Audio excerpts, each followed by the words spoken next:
دكتور زارا صالح أكاديميسياني كرد الاستوديو ميفاني من السيرفان مجارين جرينك أمي باخفن دكتور بخيراتي هر دمج بريطانيا بريا سكايب تبي ميفاني ما كيف خوش منكو إيرو تال الاستوديو رداوي تبينم تنوج روجافا جياتينا بسردان شوي روجافا ساعتها غنو ازقاما فيدي براستي والله أري قرب لغبو ما نيشان دا رابراوا جديد أفقلكي هندكجي براستي دلي مروف قلكي تشوتي دبي أو نياجو مديتي يعني تراجيديا بو از بري از سادانا كمي كلبو الروجافا تشتيجو مديد يعني روجافا دمري براستيجي روجافا دمري أف ملاتي ما قلكي قلناها بهنا دريه سمالكا كرن قوي قرتن بازرقاني قامشلو السر قامشلو بيجم نرخي حمود شيهلدان بهاكرن يعني جيانا ملت بزا وناقهن تشتكي بكن بسرفجي افدري يعني حموك خلكي روجافا ايغو من الورديت نجي بري سرفي مثلا يعني مجارة سركة ابو تقول يعني افدري دفي نبي قرتن افدري وكا اكسجين يجمرة ام بري دور بيشكرينا يعني ام بلد براستي قلناها يعني از وكا كسكي روجافا دنجي خو براستي نها وكا سباز بوغ واسكارم بنجوازك السروقاتي هريمة كرساني بكم جو خلكي ميرو جافا تقول هوانينا خلكي يعني بريشانة جبلي أفكسي يقول ها مش درفتين أمشي يعني براستي آري كارية كأبورية تشج هريم ربي تشج جافا ربي خلكي مربي يعني قالك تشتهنا جود هلي مروف سر بسكني آري كاريا ولی هیچی کم گرتنا داری پیشابور سیمال کا درج نکب راستیش برکو کسی زیانی جی گرتنا وی داری دبینن من دیت يعني خلکی می قد پیوادی آوان تاوهی بسیاست ارتنا ورن سر سیاستی دکتور كلامك زارا أسد بشتي 12 سالان شو جدي شو السعودية أولاتك بحر أواهي أليكارية أوبوزيسيون يذكر دجي بشار الأسد لها فاتن من ديت يعني أسد محمد بن سلمان شوات شنا ريهف تاني دخازم في بزانبم شنا أسد جبو كومكار عربي وبكار بلزيد شار سر كرنا كريزا سوريا ده بك شنا أسد براستي باوريام دتي أن يكج أن جامن لهفكرنا السعودية وإيران إيرو السعودية تخوازي أو نيا سركيشيا ولاتي عربي بكي تديد برينها مصر بو مصر ميداني تشود هاتا يعني نهانا مارولاوي هي السعودية جي قالك فاكتورين نو هنا إيرو جو إيرو خطكا يعني جداتا جوي ند بن سيوانا أمريكي دا حتى رادايكي أمريكا هاي بيجي هي بس أوجي أود بيام خدين إنيسياتيفا كجدانا تديد أف لهفكرناوي جبرجو كيف برجواندي بدا وكا السعودية أف كيشيا حوثية اليمن قالك دفرديجي هنا يجو أو بخا يعني باندورا في ناكوكين إيراني سعودي وغيره يعني سوريا جبرجو يك وقت ب أنجامن فيل هفكرني هفكرنا إيران والسعودية بن سربرشتيا السينادا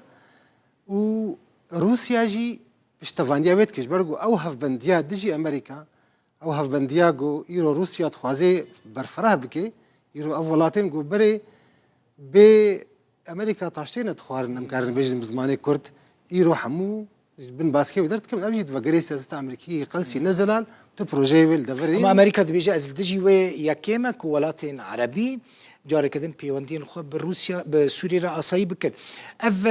دجايتي كرنا أمريكا وتأثير السروالات عربي بكك وخرج سوري بدور خينا جيسا دواري براكتيكي ده نا أمريكا بخوا يعني نرين جداهنا هندروي إدارة أمريكية ده سيرفي مسألة لو ما يعني أف تشتغل وتشد بي أسباب وردكم شو بروجي كي أمريكاين السوري يا دوا أمريكا جمجتا أجندا قهرتنا بشار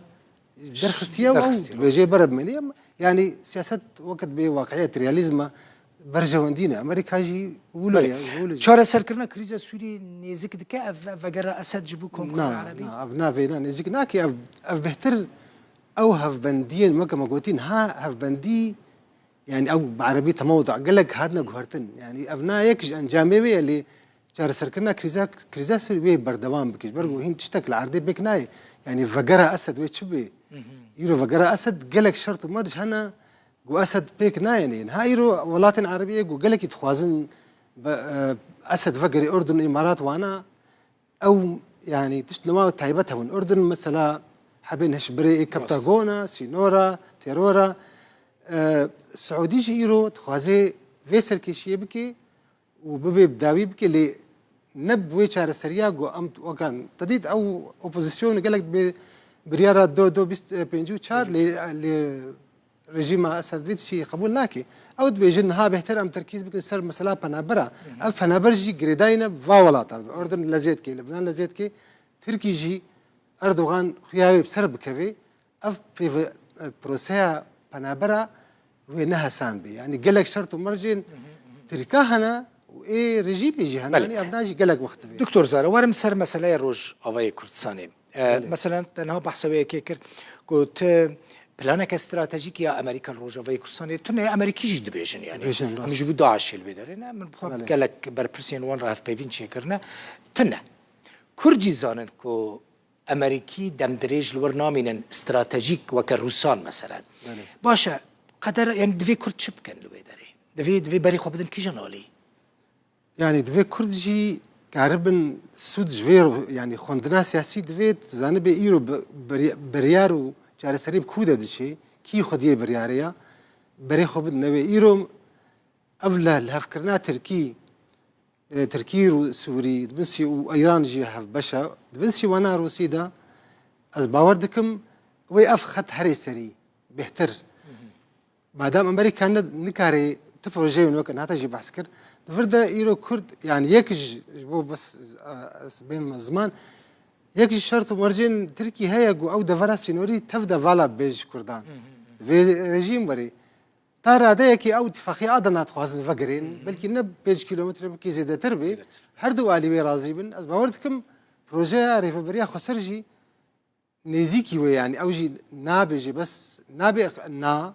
لي او تشتنوي هنا تايبت بلكي نها بري دوي